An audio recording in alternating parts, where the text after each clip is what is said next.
So it's really easy for people to get involved in recycling in Bloomington-Normal. Residents have the option of taking advantage of curbside single-stream recycling services if they live in a single-family household, which are really easy to sign up for through the City of Bloomington or Town of Normal. Ultimately, people can take advantage of a number of drop-off locations located around the Town of Normal. They're free, easy to use. Anyone can take advantage of them.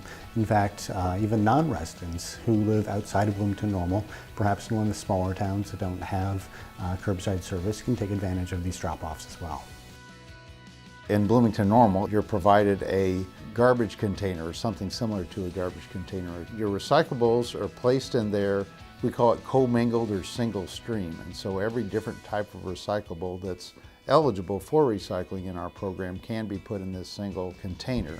Typically in single stream recycling, the materials we're looking for are newspaper, cardboard, plastic bottles, milk jugs, laundry detergent bottles, tin cans, aluminum cans, and glass. The Dropbox program, where you can come and deliver your recyclables, now these are separated, so it's not exactly a commingled program. So they're separated by paper products, containers, and cardboards. There's also programs for textile or clothing recycling, where people can take old sheets, towels, clothing, shoes, and make sure those get recycled. There's a number of options for the proper recycling of e-waste or electronics. These actually fall into kind of the broader category of hazardous waste items containing lead, mercury, and other materials that we don't want leaching out into the environment. So at Midwest Fiber, I think one of the challenges for us, or one of the things that we're tasked with, is helping educate the communities that we operate within. And one of those challenges is getting more households to participate in recycling programs. Both Bloomington and Normal have done a great job of offering recycling to the residents, and now the goal is to try to get those more households using it.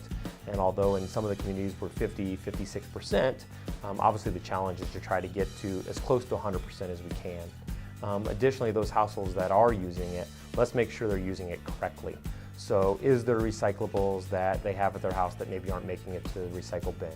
One of the challenges we talk about is what we call second story recycling. And sometimes we face it in even my own household, that when that laundry detergent bottle gets filled, emptied out in the bathroom upstairs, the trash can is the closest one. In the kitchen, we're all really good at recycling. But how do we collect the recyclables throughout the whole household and not just in the kitchen area? So our belief is we need to continue to educate the community on how to participate in these programs, put the right things in these programs and not the contamination that increases expense for everybody.